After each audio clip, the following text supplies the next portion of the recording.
Welcome to Electrified. It's your host, Dylan Loomis. We now have the European Union and China agreeing to look into setting minimum prices for Chinese-made electric vehicles instead of tariffs that were imposed by the EU last year. Both sides have agreed to look into setting minimum prices. Negotiations are set to start immediately, and any minimum prices would need to be as effective and enforceable as the EU tariffs. But the European Commission has said it believes a single minimum price would not be adequate to counter the injury caused by subsidies. These tariffs on EVs from China were as high as 45%, but remember Tesla had a special rate that was closer to 9%. BYD was at 17%, SAIC was at 35%, so they really were spread across the board. And all of those rates were in addition to the base 10% rate that the EU charges on auto imports. Naturally, you already have people trying to say if this is good or bad for Tesla, but let's not forget they're just saying they've agreed to look into potentially doing something like this. And even if they agree to go this route, we have no idea what these minimum prices would be and how they would vary from one automaker to the next. Tesla already got one of the lowest rates when it comes to the EV tariffs, and I would expect Tesla's competitive positioning to be relatively the same after any expected changes. President Trump made clear yesterday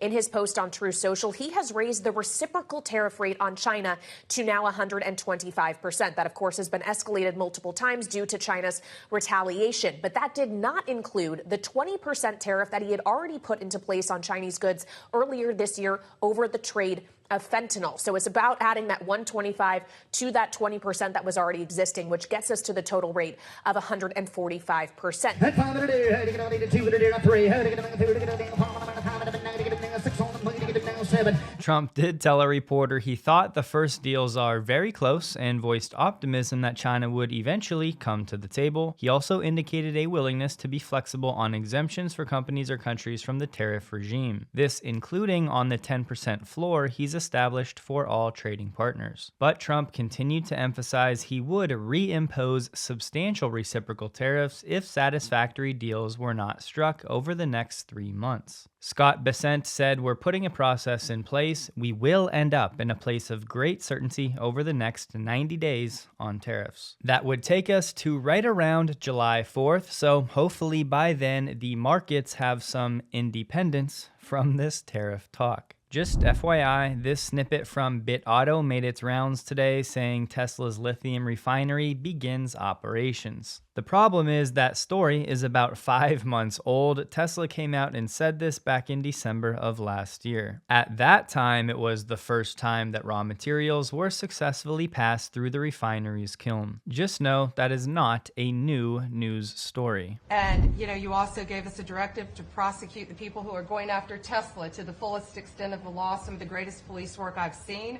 We've made 4 arrests. There will be no negotiations at your directive. They're all looking at 20 years in prison, and within the next 24 hours, you're going to be seeing another huge arrest on a Tesla dealership, President. And that person will be looking at least 20 years in prison with no negotiations.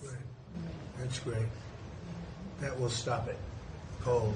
Domestic terrorism. It's great to get the criminals attacking Tesla locations, but we all want whoever is financing this propaganda and the protests to be arrested as well. Until then, hopefully the news of these arrests and that there will be no negotiations spreads far and wide to serve as a deterrent. The manager of the Cybertruck program said our first market outside of North America and the Cybertruck fits perfectly. Stay tuned. This sharing the news that the Cybertruck is coming to the Middle East this year. And not only that, but if you go to the spec sheet for the Middle East websites, you will find a new variant altogether, the long range, which will be a rear-wheel drive vehicle, getting 563 kilometers of range, which is 350 miles. If you go all the way back to the Cybertruck debut, you will remember a single motor rear-wheel drive variant was promised. Yes, they said $40,000, but this was only supposed to have 250 miles of range. We'll see where the pricing falls for this variant, but an extra 100 miles of range from the expectation. There will be no rear touchscreen for this vehicle. The only display is the 18.5-inch one in the front. For the Middle East, they also have the ground clearance it's down at 243 millimeters, which is about 9.5 inches. If you compare that to the spec sheet for the US, you'll see the clearance listed as 16 inches in extract mode. So perhaps there's no air suspension for the variant in the Middle East. And this rear-wheel drive version will have 18 or 20-inch wheels. This version will also be 781 pounds lighter than the Cyber Beast, and it'll be 517 pounds lighter than the all-wheel drive variant. The towing capacity for the rear-wheel drive will only be 7,500 pounds compared to 11,000 for the all-wheel drive and the Cyber Beast. Yes, the big question is pricing, but I've seen people confused about why anyone would want a rear-wheel drive truck, but you have to remember there are people, especially in the Middle East, that aren't going to be super concerned with snow performance and that aren't using this truck for work or towing or even off-roading. This rear-wheel drive variant will be more affordable and paired with an extra 25 miles of range compared to the all-wheel drive version, that'll be a welcome addition. The charging stats are the same, and Sawyer shared this image comparing the 3 different wheel and cover options. This rear-wheel drive version is not yet showing up on the North American configurator or anywhere else yet, but I would expect that will happen soon. Perhaps Tesla just wanted to promote that the Cybertruck will be a part of the entry into Saudi Arabia, which starts today. Hopefully, Tesla can offer this at a great price, and it seems like it may align with the full DBE process going live for 4680 production in the coming months, which should help to unlock some more cost efficiencies. I think a lot of people also forget that rear-wheel drive in an ICE car is not the same as rear-wheel drive in an EV, especially the Cybertruck. ICE cars understandably get a bad rap because the engine and all of that weight is on the front of the vehicle, making rear-wheel drive versions less effective in slippery conditions. Compare that to something like the Cybertruck, which has some extra weight that's very low to the ground and more evenly distributed, paired with the advanced precision tracking control of Tesla's electric motors, and you have a different experience. Deliveries are set to begin across the Middle East in late 2025. Just like I think some Tesla creators should be a bit more realistic with their expectations, I think more creators in general should share the struggles and the setbacks. I know some do, but most of what we see is everyone's highlight reel. For me, I herniated a disc in my lower back in college, deadlifting way too much like the young dumb kid that I was. Then a few years ago, warming up for squats with basically no weight, it slipped again and I had to crawl out of the gym. I've been fine for the past few years after rehab, but I fell in love with pickleball this year and it's not great on the low back, and I had a flare up this past week, so I'm back to doing rehab. AG1 is the sponsor of this video, but I've wanted to just keep it real with these and share a bit about my story. And it's true, those of you that try out these sponsors really are the reason I can keep doing Electrified like this, so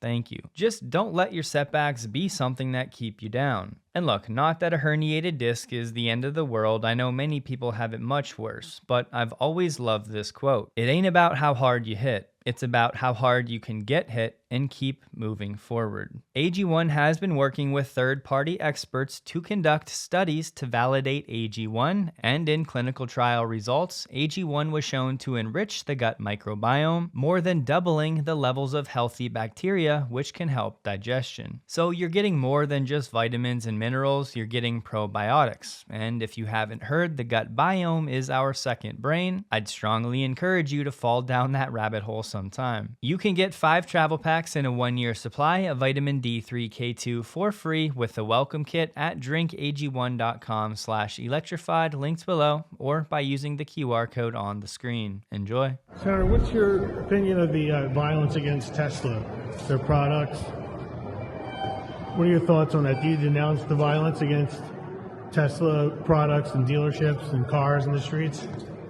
I can't talk about Tesla, but Elon Musk is a disaster for America, and America knows it. Look at Wisconsin. So Chuck Schumer has no time to denounce the violence against Tesla, but he did have a second to slam Elon.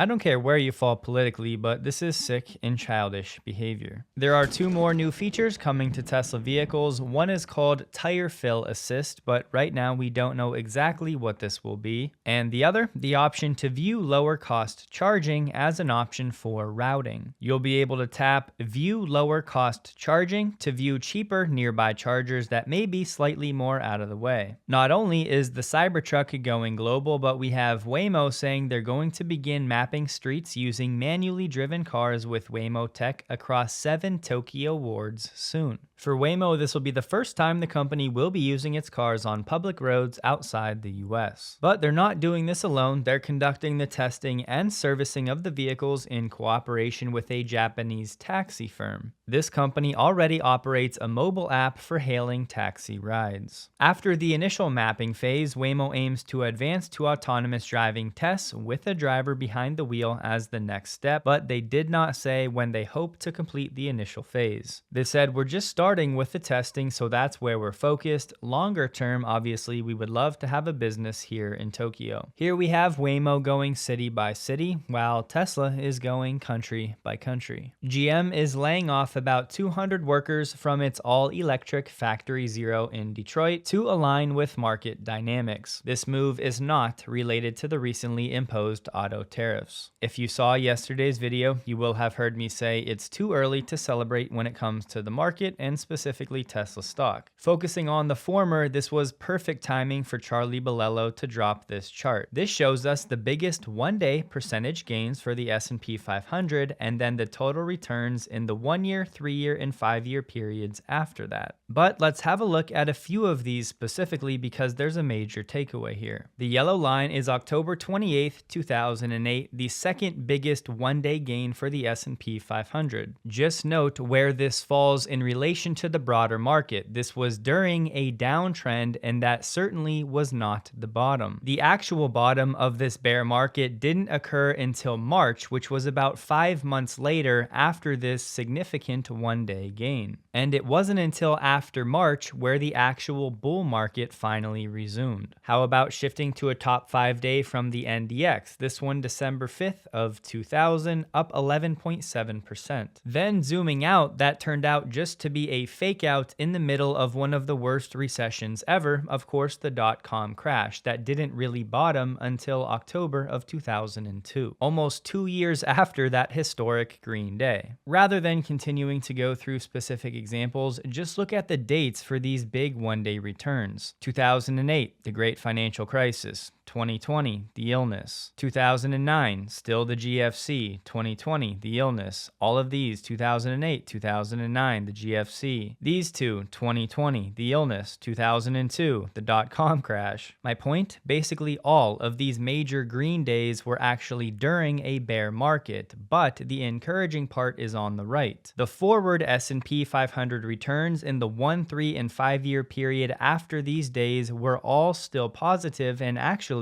significantly. And I know I joked yesterday about that V-shaped recovery, but the truth is that second part of the V is not going to happen on one day. And while this might not be, probably won't be the bottom of the market, as I said, we still may have uncertainty and pain ahead. At least historically, when we have days like we had yesterday, the next 1, 3, and 5-year returns are quite good. And there's good reason historically that days like yesterday get called things like relief rallies or a dead cat bounce. And sure, you can argue the semantics, but I thought this data was very interesting. Do I think stocks are an easy road from here? No, I think it's going to be very challenging. But again, I think so many things got washed out.